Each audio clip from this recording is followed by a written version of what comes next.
Good morning or afternoon, depending on where you're at. For me, it's 1 o'clock, but it could be any o'clock for the rest of you. Good morning. I'm the Banachie author, and today I want to talk about priorities. I want to talk about the season that I was in.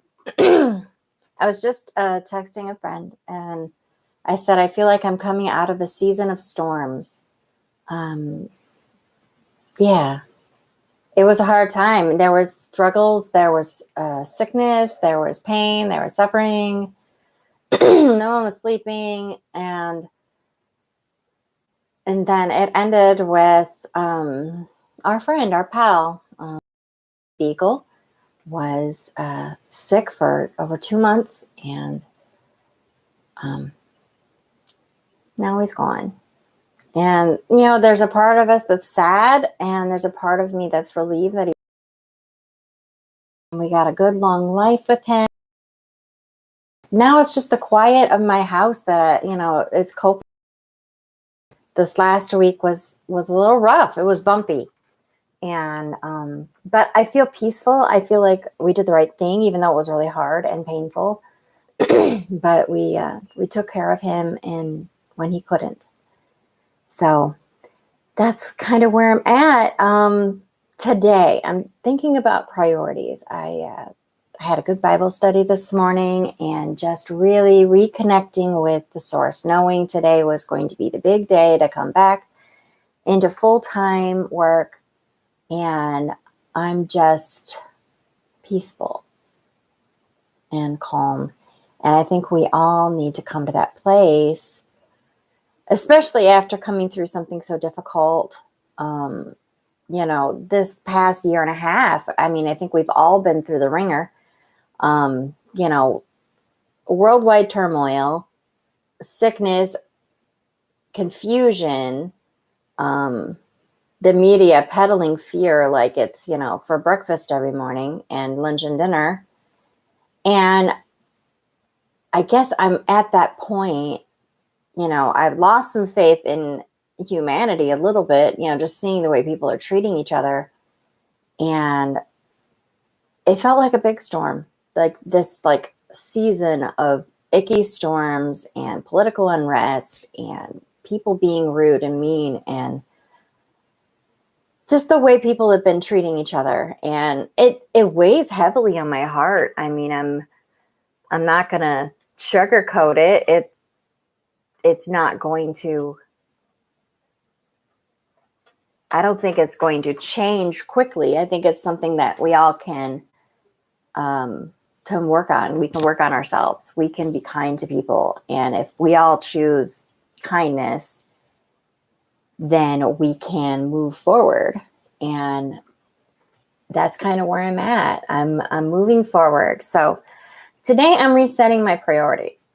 I'm realizing the call that God has given me in my life. I know what it is. I know what God wants me to do. But boy, I tell you what, there's all sorts of hurdles in the way that, my anxiety, my worry, and fear.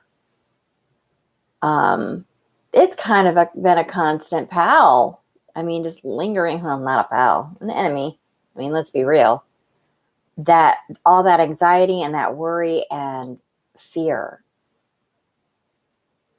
I just recently had someone that I care about and trust, and they very, very politely told me that my books are not good enough. That no one's going to take me seriously, blah, blah, blah, blah. And, I still care about them and I love them, but, that to me was, in the past, maybe a few years ago, that would have actually really hurt my feelings. But now I really feel like God is telling me in that secret place, that with me and God, He's like, your books are good enough for the audience that I've chosen. And I have to be okay with that. I have to be okay. Yeah, I'm indie. I don't have $10,000 for, a whole team of 500 editors. And, I don't. I do the work myself, and I have my editor that helps me, my beta readers that help me. And I think my books are pretty good, but I know they're not perfect. I'm never going to be perfect, ever. I mean, I will go to my dying day and never, ever be perfect. And I just have to trust that God chose me for a reason. And I have a team for a reason. And that the things that God's trying to teach me and show me as I'm writing, that He has a reason for all of it. And, the messages that I get from readers and everything has proven over the years that even in my imperfection, even in my weaknesses and my failures, that somehow God is still using me to reach out to others. And there are a myriad of other Christian authors and other people who are writing who are flawed and messed up, like all of us. We're all flawed and messed up, but God still chooses us to have a message for the world. And whoever is going to be reading my books, they will either get that message or they will like, this isn't my flavor. And I have to be okay with that. And I feel settled and peaceful that my audience is the one that God chose for me. And that's why I trust Him for networking. There's a lot of people like, oh, do this and do this and do this. And as God leads me to things for, my marketing and, reaching out to others and, peddling my books, because that's the whole point of being an author. I still have to eat. So if I make sales, then I can eat and I can keep writing books. Those simple things that God has taught me over the years and taught me this business, and little by little, step by step, I've been learning. But God has found ways that I wouldn't have known on my own. God has networks and people. And, my editor was not somebody I knew personally, but she had read my books and she offered her services, and it worked out. It was the right time. It was the right person. It was the right place. And I really feel like God stepped up and gave me someone I could trust. And she is really good to me. She challenges me. She pushes me. There are things in my edits that I learn every single time I get back an edit from her. I learn something new about, storytelling and grammar and all those things that I need to know to do my job a little bit better with every book. And that's my goal. Hi, Angela. I see you there. I need to be confident that God has called me. And I want to challenge you. What is God calling you in your life? It doesn't have to be something as, obvious as like writing a novel, because I believe that earlier in my life, I had a calling to raise my daughter in homeschool. And because she was struggling in school, that they didn't understand that her style of learning, that she needed to be shown, show, don't tell. And what's funny is in my author life, show, don't tell is a big rule. So for homeschooling my daughter, it was important that she could learn by showing and not just the talk, because it just went right over her head. I mean, it's still to this day, it's not something. If I want to teach her, something in my life, I try to show her instead of just tell her. She's not one to listen to lectures. My husband isn't either. My husband is not. If you like nag or lecture, I mean, he just goes in straight tune out mode. I mean, it's just not interested. So of just learning how God's calling can change over time. And I think all of us can learn from God in a different season of your life. What God is asking you to do. Is God asking you to, invite your neighbors over?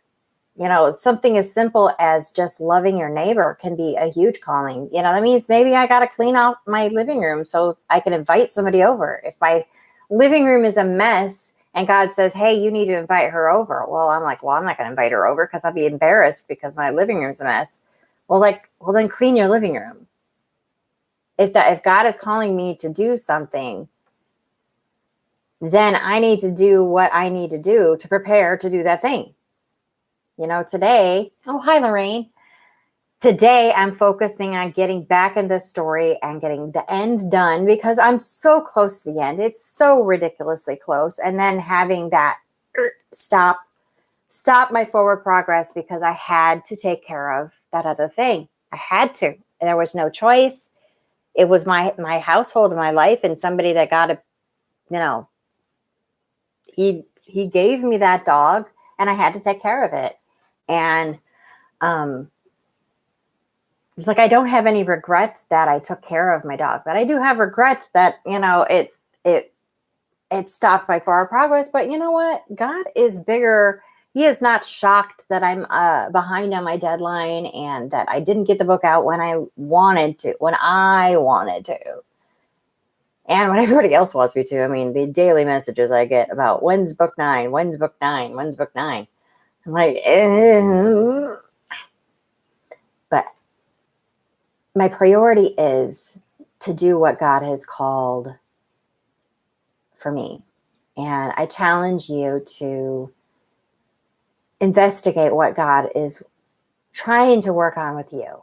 Because it doesn't have to be the big stuff. Sometimes, like this morning, I really felt like God said, you really need to focus on your health.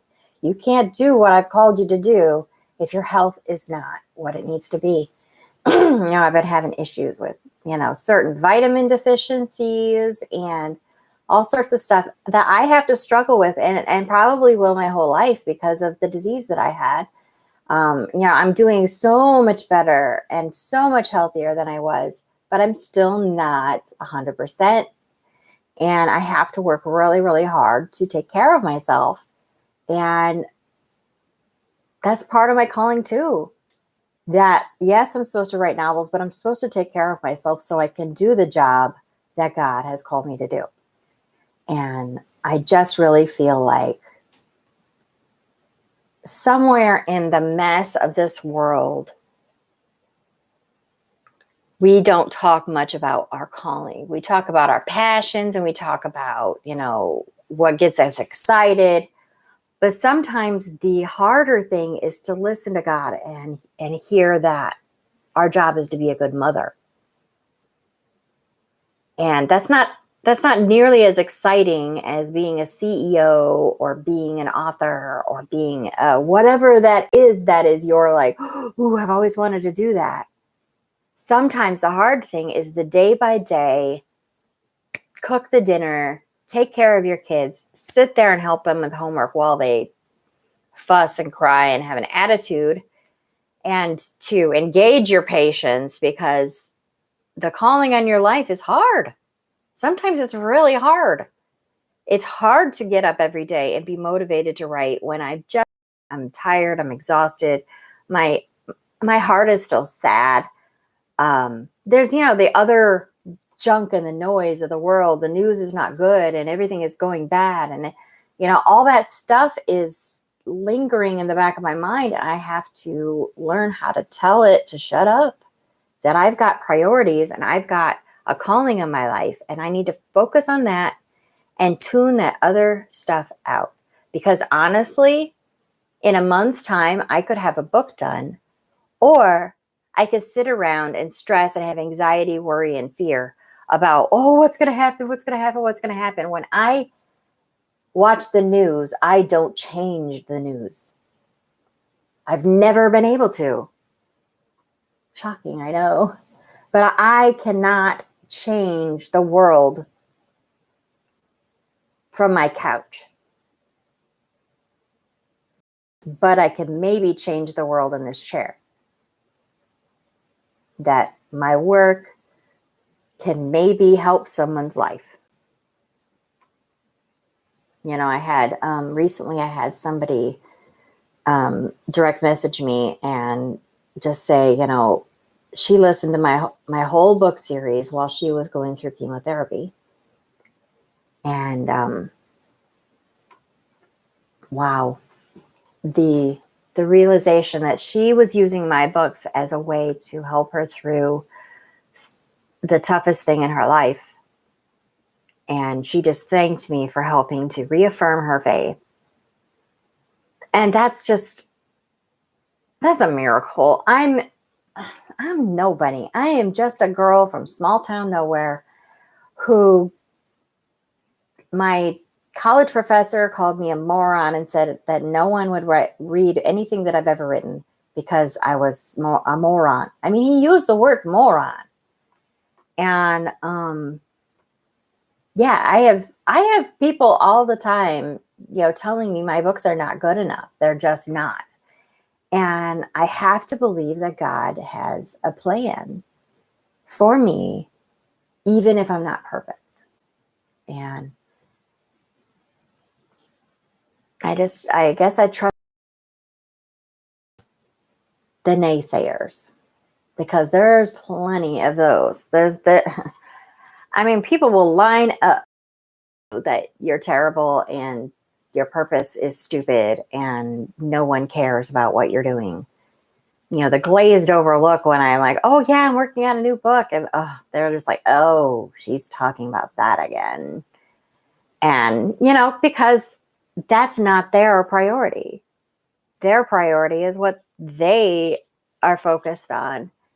And you can't expect people to get on board with your calling because it's not their calling. And it's hard work. You have to be determined to listen to God even when the other voices in your life are telling you that's stupid. You have to. When I started this process over a decade ago, I mean, I started writing this book when I was 19, the first book, Finding Her Way. And I called it the Oregon Trail book.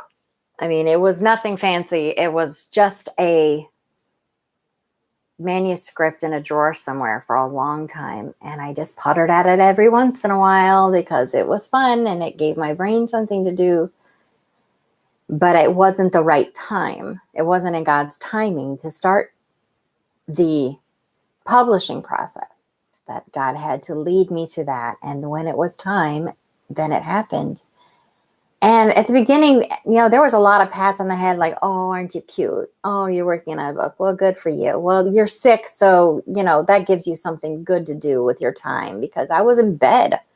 I mean, I was writing from my deathbed. I was sick, not just a little sick. I was like all the way sick. But God saw me in that sick bed and still found value, even though I was sick and malnourished and my brain wasn't working correctly.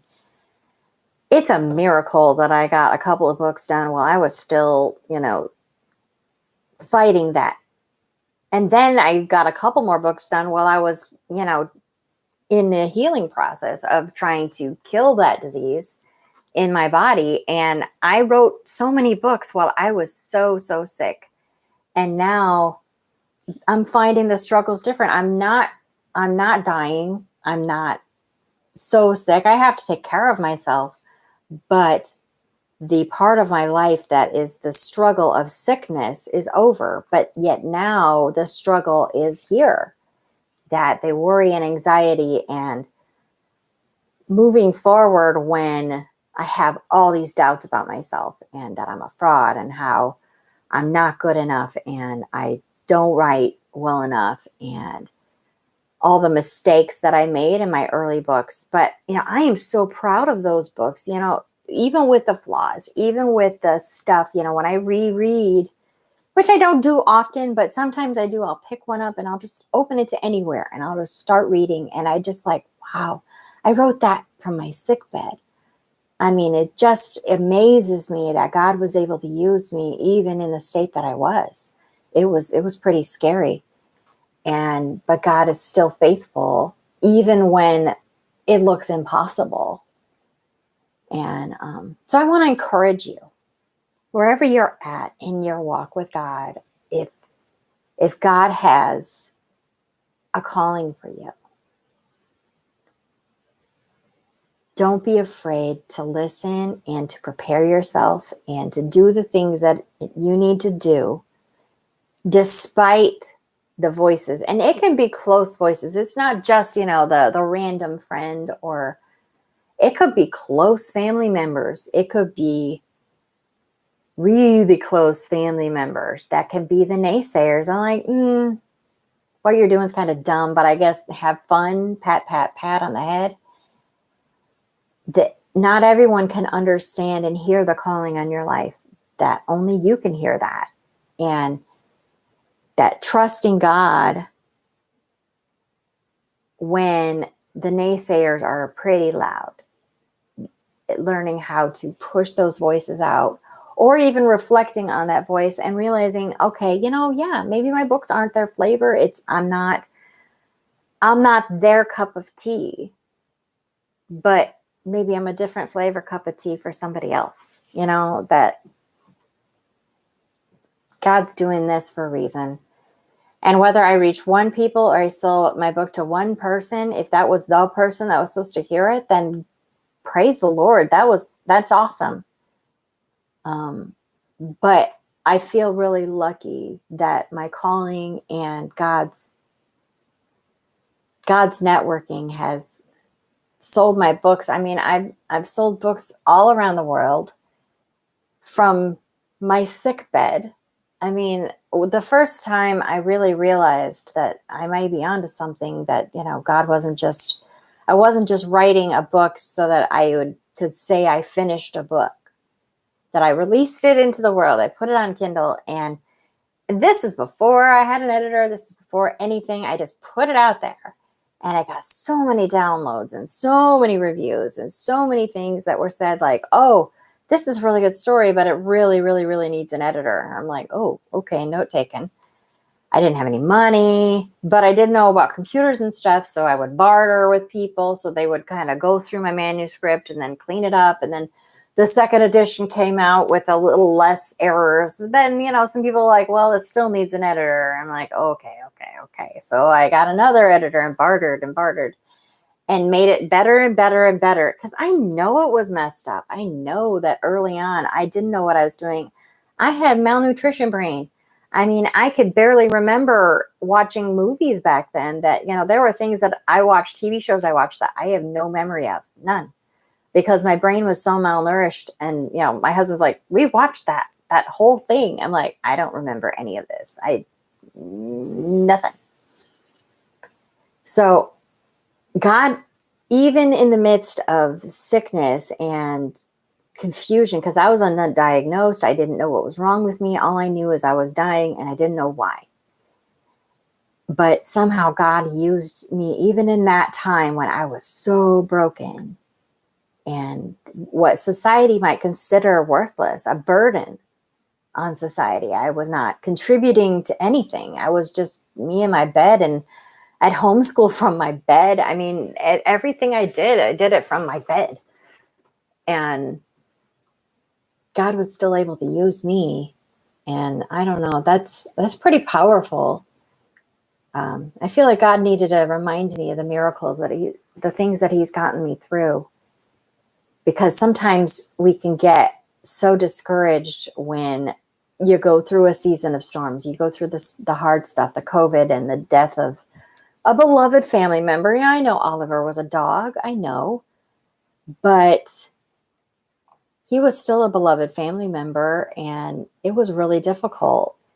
But now I feel like God's saying, okay, that season is over, but this new season is starting, and I want you to be healthy. I want you to lean on me, and I want you to trust in the calling that he had on me. Because sometimes, I will admit, I don't always trust God on the calling that I entertain the thoughts of being a fraud and being a lousy writer and all the things, all the doubts and the accusations that I've been thrown over the years are all stirred up in my head, that it's louder than the voice that God said, I called you for a purpose. And so that's what I'm going through in my life right now. I feel very peaceful and motivated. And I'll even show you my mug. So we got the complete mug and motivated. But being healthy and trusting God that He's not wasting His time with me. And I really hope that you can kind of get that quiet place with God. And if you know what your calling is and you're entertaining your doubts, that I want to encourage you to trust that God is not wasting His time with you. That we all have our purpose here. And if we trust God and move forward step by step, it's not going to be perfect. It's going to be bumpy. It's going to be difficult. And it's going to take work. And it's going to take trust and faith. But I don't see anything in this world, not one thing, that I can put my 100% trust and faith in that has come through like God has come through for me.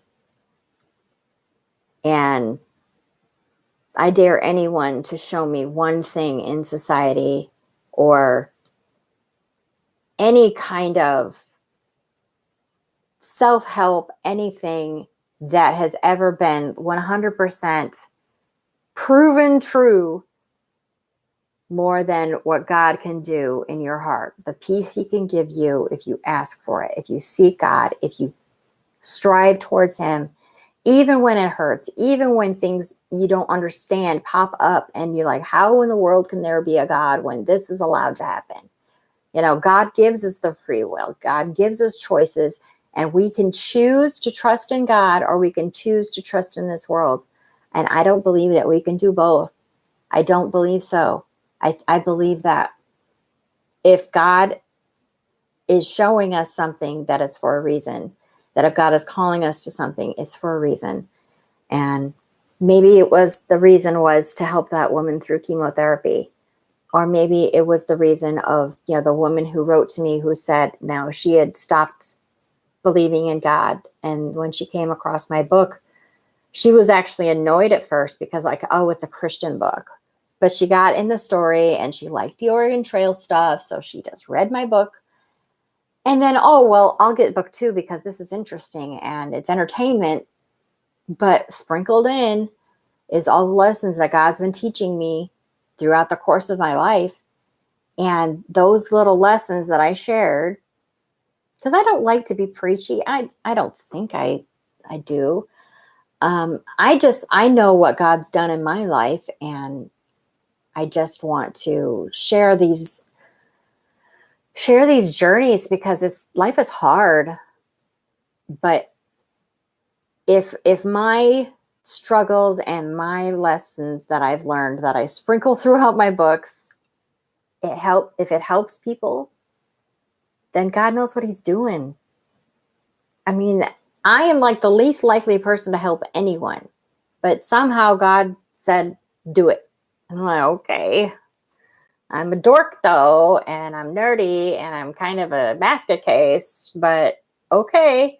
So I guess maybe I just got a revelation. Maybe I am the voice to the basket cases. I could go with that. That totally makes sense. Like, ding! Like, I'm supposed to write for all the basket cases of the world who struggle with anxiety and fear and all the things that totally try to derail me. That's a spicy ginger tea. I left the bag in extra long. Oh, it's spicy.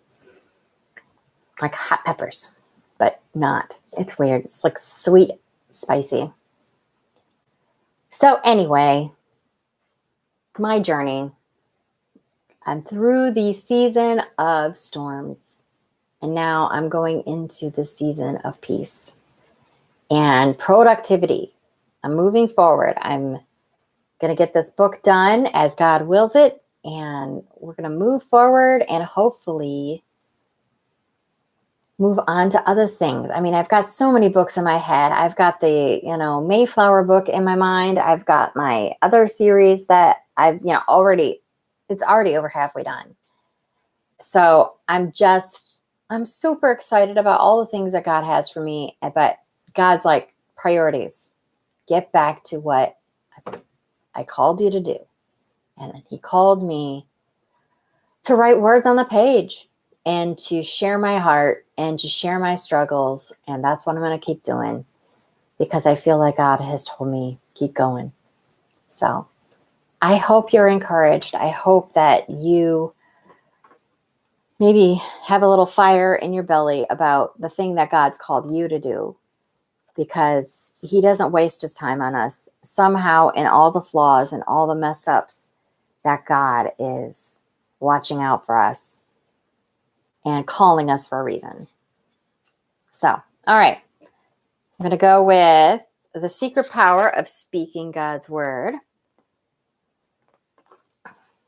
This one kind of jumped out at me this morning. Hebrews 4:16. I approach the throne of grace with confidence so that I may receive mercy and find grace to help me in my time of need. Oh. I've often thought of the throne of grace, that we get to approach the throne of grace. And, the only thing I can compare it to is, famous people. That we think that, when you get to meet somebody famous, then it's like so cool. And if you get to like get near them, that's even cooler. And then, getting to talk with them or shake their hand or even have like dinner. How many times have you been asked, like, if you could have dinner with anyone, with any famous person, which person would you pick? And the fact that God says we can approach his throne of grace, we can like get right up there and sit next to God and ask him the questions, the hard stuff. He's not shocked when we ask him hard things. He doesn't shy away from us. He doesn't say, talk to my assistant because I'm too important to talk to you. That he lets us approach him and get near to him and listen to us, even though we're silly and have really weird ideas, and God lets us approach him. And, oh God, I'm so thankful for that. I'm so thankful. So thankful. So, praising God today for the calling he's given me and the purpose that he's given me. And I'm thankful. All right. God bless you. I'm praying for all of you, whether you come in live or later. Be kind to someone today. Talk to God today and find some peace. Wherever you can. If you got to turn on some worship music to drown out the voices in your head, whatever you got to do, find some peace today. Talk to God and really get centered, because God's got something to do in your life.